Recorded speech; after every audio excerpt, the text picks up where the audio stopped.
way you don't risk walking into a room and finding all of your family members sat around the table with your Book of Shadows in the middle, just waiting for the intervention to start.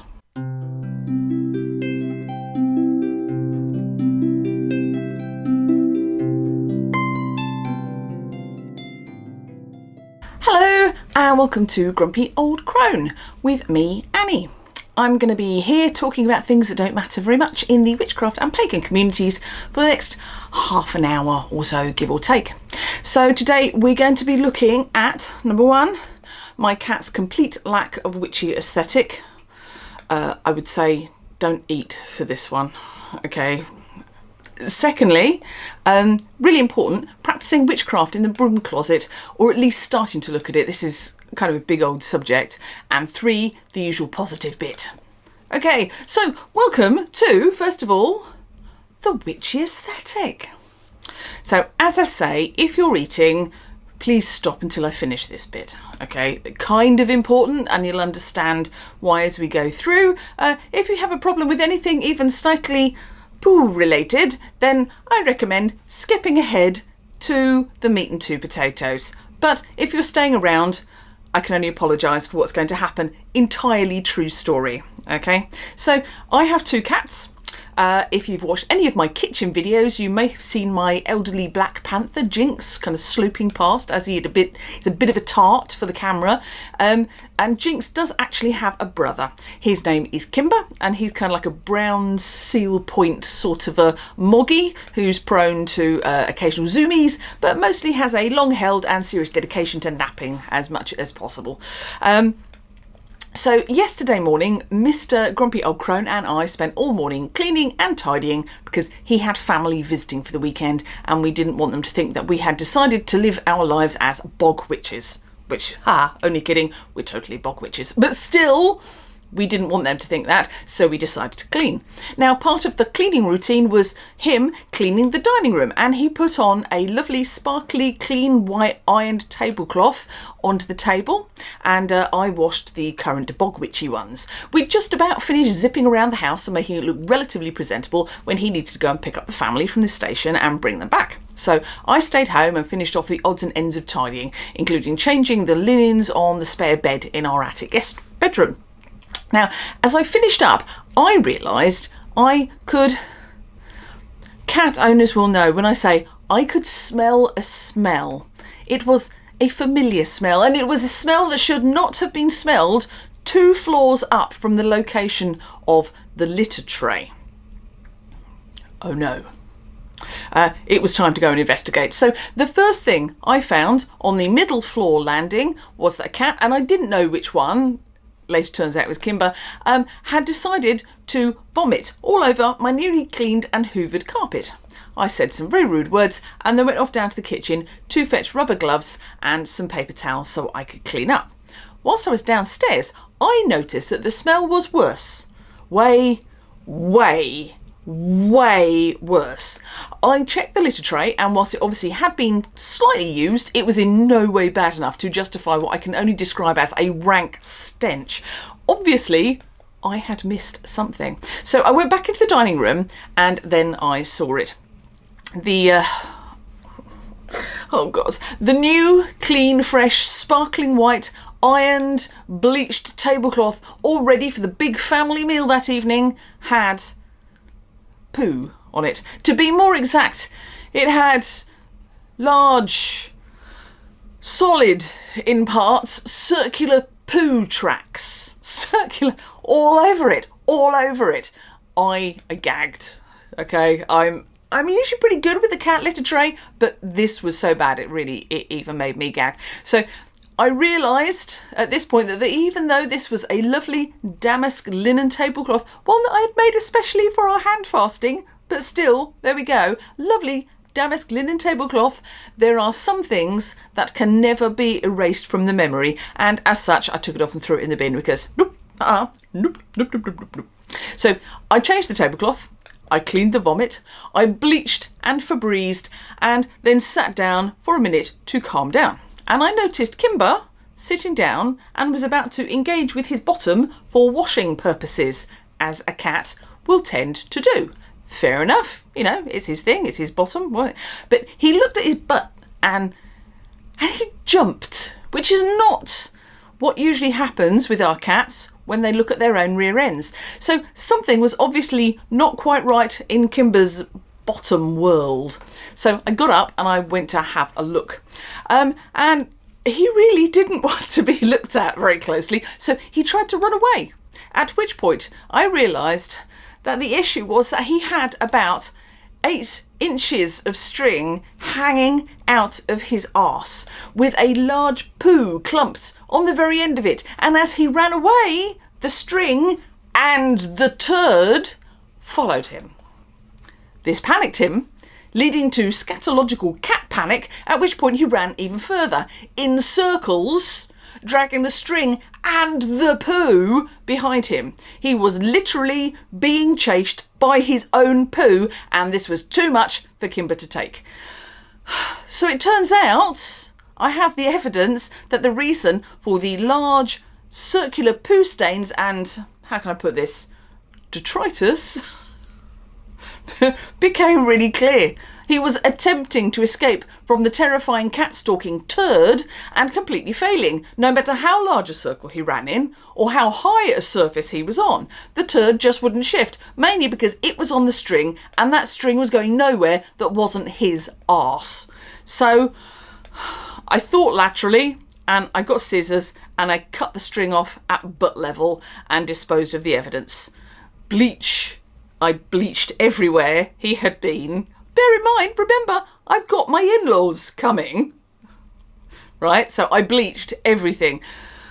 The tail end of the string was, how can I put this, still in evidence in the place it should not have been. And I spent all evening trying not to look at it. So poor Kimber is both in shock and hideously embarrassed by yesterday's goings-on. One does not expect to wake up and then be chased around the house by one's own turd. It's kind of shocking. I honestly didn't know whether to laugh or cry at both the issue and the mess that it had caused. So here is the face of a cat who realises that life isn't fair, string isn't edible, and that I'm almost certainly going to tell a couple of thousand people about his butthole today.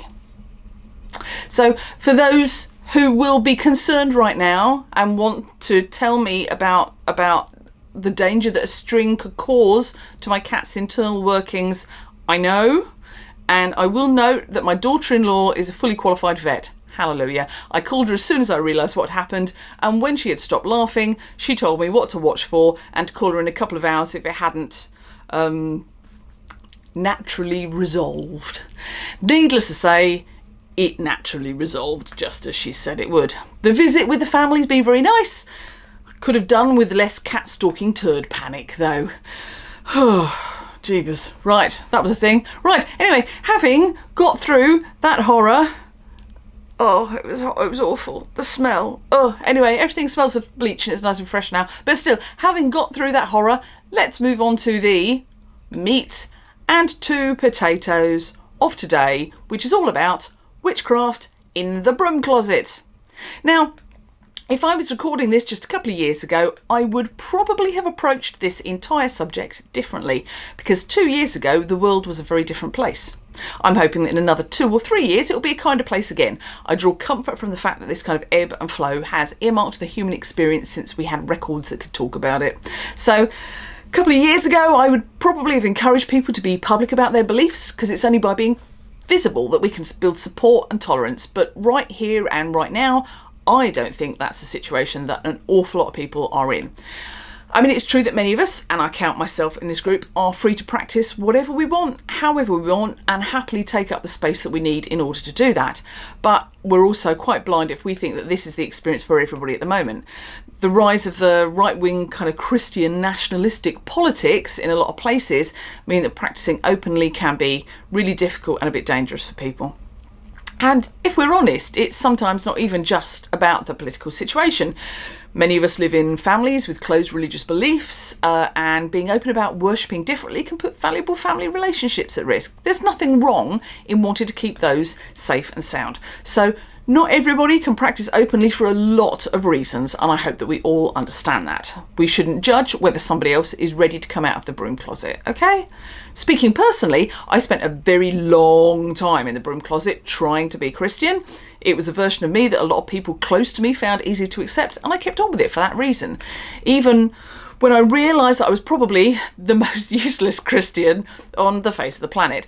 I came bursting out of the broom closet less than a year after my mum died, and in the wake of a very painful marriage breakdown, and the major structures in my life had all exploded, and I felt free to take a risk in being public with my beliefs and my practices after 20 years of being highly secretive about it all. And I still get a frisson of joy when somebody asks a question I can answer honestly. I recently went to a fabric sale with my daughter, and somebody there saw my tote bag. It was a Boscastle Museum of Witchcraft and Magic tote bag. "Ha ha ha," the little old lady said, pointing to my bag. "Are you a witch then? Ha ha ha." I fixed her with an open, pleasant and completely straight expression like this. Yes, I absolutely am a witch. Thank you for asking. She didn't know quite what to do with that and hurried out shortly afterwards. I wasn't rude. I smiled as I said it, and I would have happily had a further discussion if she'd wanted one. I felt very strong in that moment, I've got to say. But I understand that's a position of privilege. I know that. Not everybody is able to be that open. So let's look at how you can practice whilst you are in the broom closet. So I actually think that the years in the broom closet helped me to find the heart of what was important to me and to carve a meaningful practice that was largely internal and has given me a really strong basis before being able to be more public. And I think that's a good thing. So I'm going to look at this in small chunks because not everything will be applicable to everyone. So, feel free to take what you find useful and leave the rest behind. So the first thing I want to look at are sabbats and celebrations. Okay, so the Wheel of the Year is a modern invention. I hope we all know that by now. And it does incorporate some older concepts. You don't have to stick to it. Personally, I've always found it a really useful way to mark the passing of the seasons. I know it isn't ancient, but I like it and I work with it quite a fair bit. When I was celebrating the closet, I picked and chose my celebrations to coincide with a lot more popular Christian ones. I always celebrated Samhain at Halloween, Yule at Christmas, and Ostara around the solstice, Easter, and Beltane at May Day. I mean, May Day works really well in the UK because we have a national holiday then, but obviously that's not going to work as well for you in other countries. But if you celebrate when other people are celebrating, it's really much easier to repurpose something in your own head. So many of the big Christian celebrations have overt pagan overtones anyway, so it's almost too easy to celebrate that way. Whether it's eggs for Easter or Yule logs for Yule or decorating and honouring the dead at Samhain, nobody's going to bat an eyelid if you appear to be in step with everybody else. Okay, so pick and choose what works for you. Moving on, magical equipment, which is quite a biggie. I've talked about this before, so it won't surprise regular viewers when I say that you don't actually need fancy equipment. In fact, if you're interested in following a historical path in your craft, then using daily equipment, stuff that you've got in your own house anyway, is the best bet. Witches in the 17th century didn't have like fancy pants equipment. The more prosaic your equipment, the more historically accurate you're actually going to be.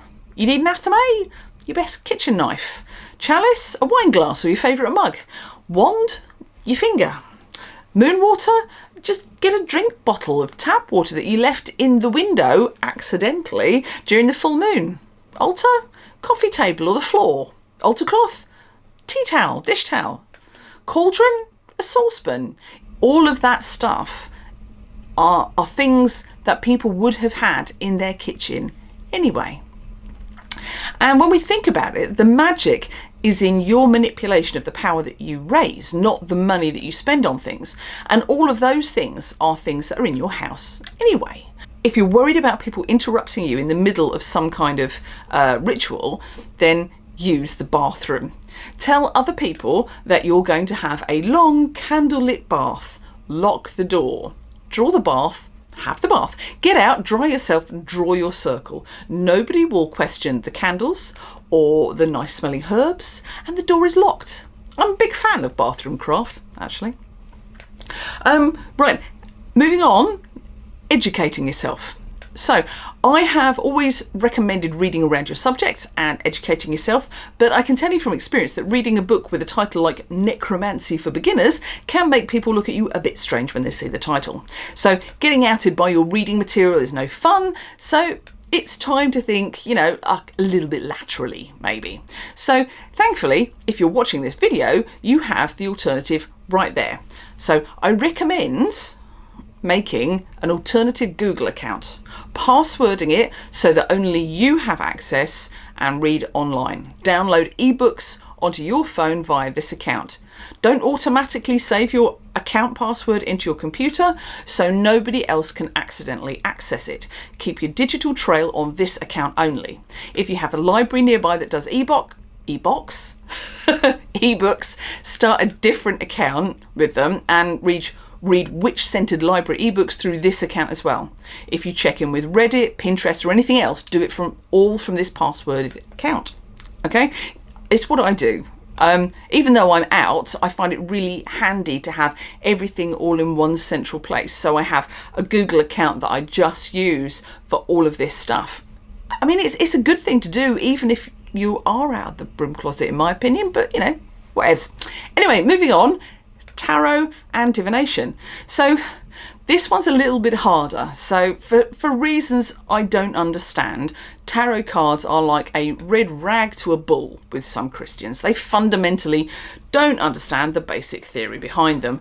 They are no more inherently evil than a pack of playing cards or a candle or a split tea bag. But still, people see the death card and spontaneously lose their shit.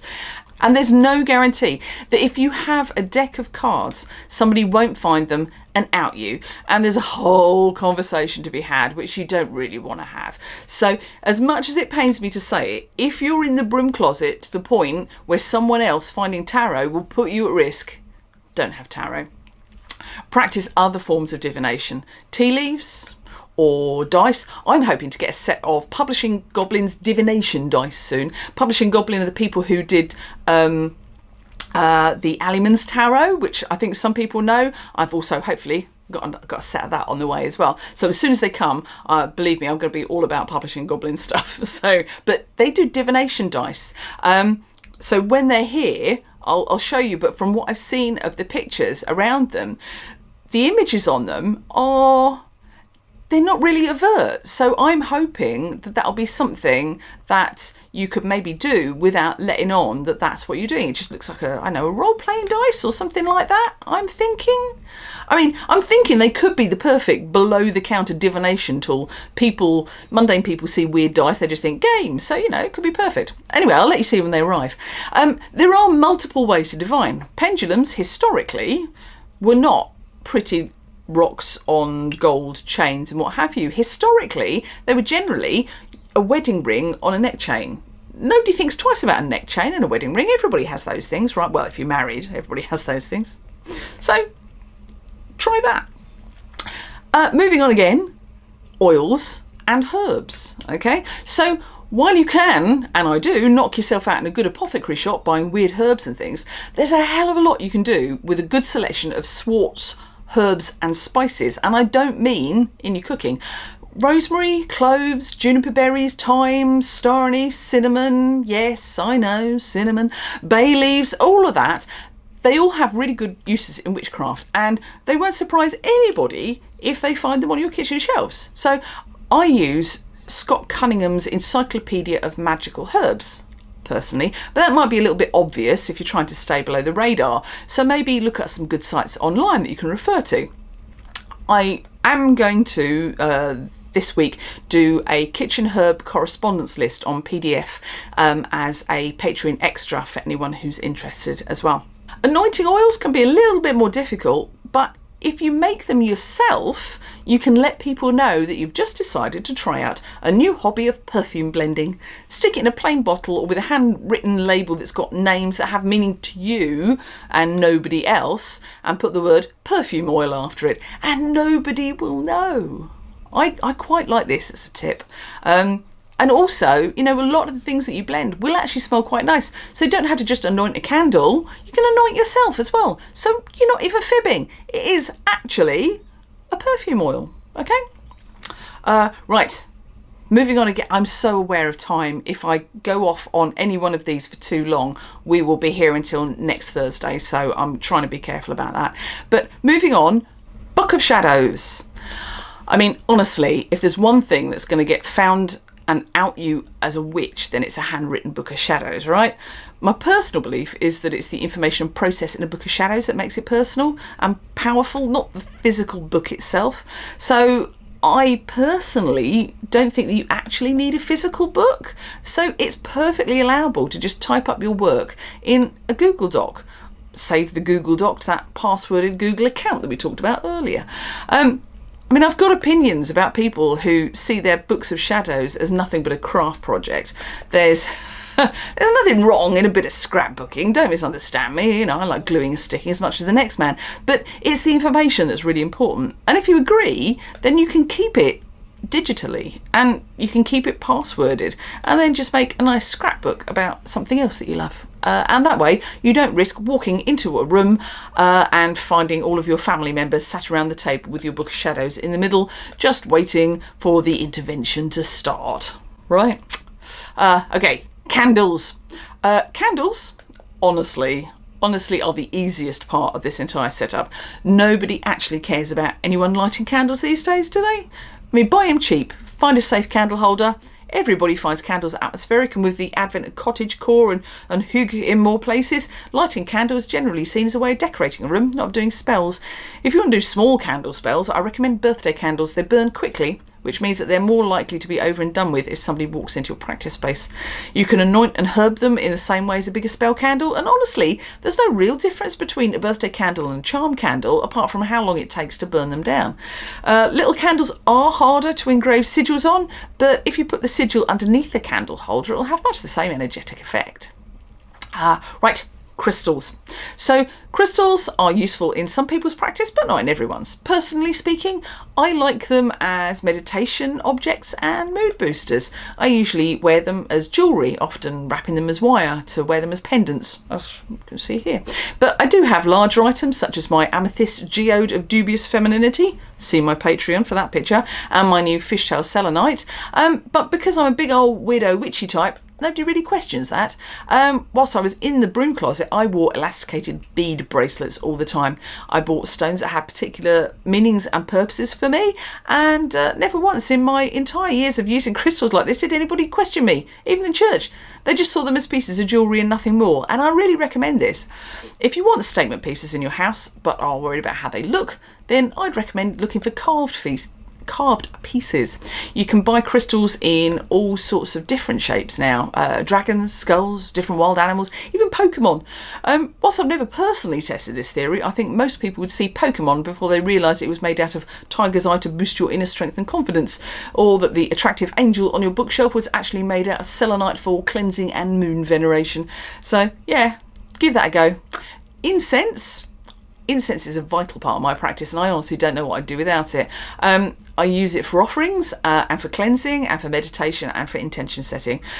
Problem is that people tend to make assumptions when they smell it.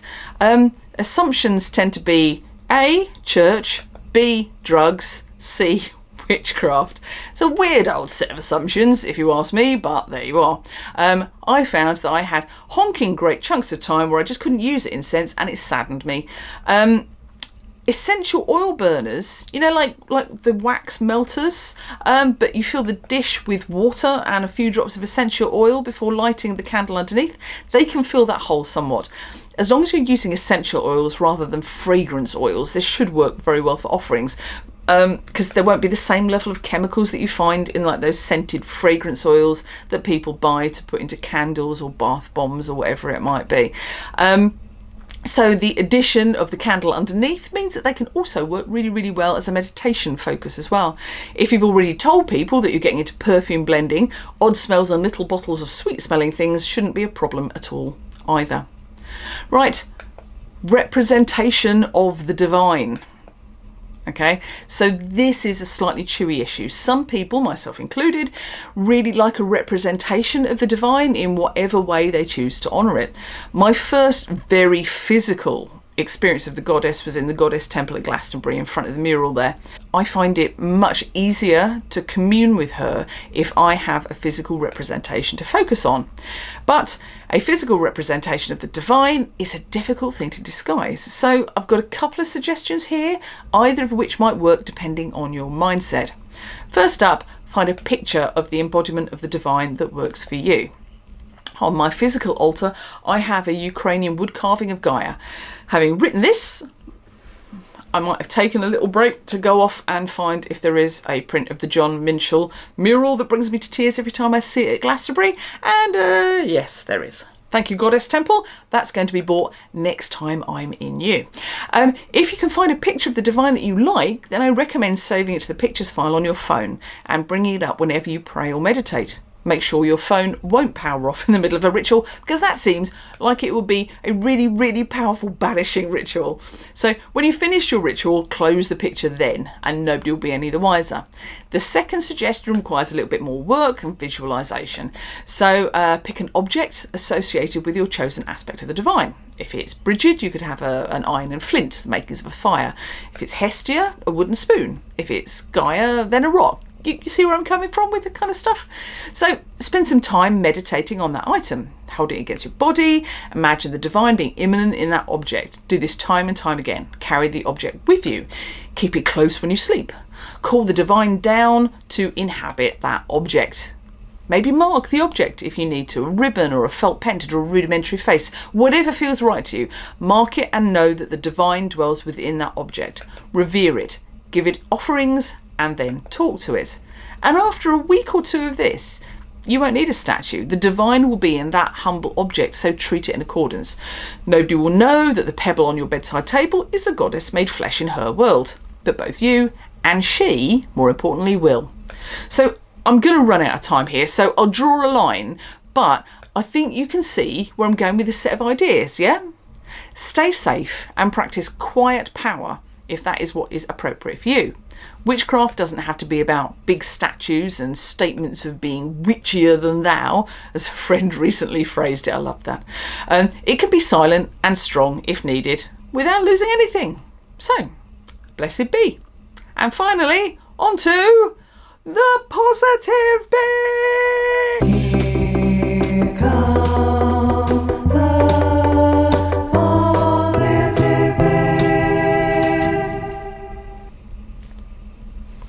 Oh, when I wrote this, I said the weather was still lovely after one singular day of rain, which the garden had seriously appreciated. It's raining now, I'm actually recording this. Typical. If you're not English, you won't understand this, but it's a bank holiday. It always rains on bank holidays. The government gives us these bank holidays off, and honestly, I swear the weather just waits for it to be a bank holiday so it can rain again. But the garden really needs it, so I can't really whinge about it. Anyway, it kind of feels a little bit weird because it's Christian Easter at the moment, but in a week and a half, it's actually going to be Beltane. I mean, Easter doesn't have a whole lot of meaning for me, obviously, but I have quite enjoyed all the chocolate. That was quite nice. I think I do need to eat a bit more sensibly from now on, though. It's starting to be salad weather, so I think I'm going to embrace that. And Beltane is one of those festivals that even in my deepest attempting to be Christian depths, I've always celebrated. It's easy to see birth and fertility and joy at Beltane, I reckon. It's a Sabbath that brings incredible joy. When my daughter was younger, I used to take her out on Beltane and make her a May crown from hawthorn. I'd wake up early and creep out of the house to the castle site that was adjacent to my house and watch the sunrise and feel the dew on my feet. It was a beautiful, spontaneous and joyful moment. And if you're in England and can face getting up before dawn, there's a good possibility that there might be a Morris group dancing the sun up in a location near you. It's a wonderful thing to experience, but you do have to be quite good at getting up before dawn. But if you aren't near a Morris group or that isn't your bag, then there are a load of other things that you can do to mark it. And that's what I'm going to be looking at next week. In the meantime, I shall leave you with some pictures of my seeds. All my tomatoes came up. All of them, finally! The courgettes are still a washout, so I've planted some pattypan squash and more courgettes, and we'll see what happens to those. But still, happy Zombie Jesus weekend. I hope you've had a good one. Bye!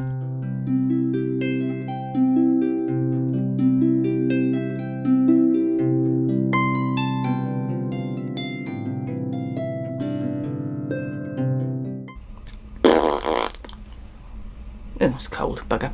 Right,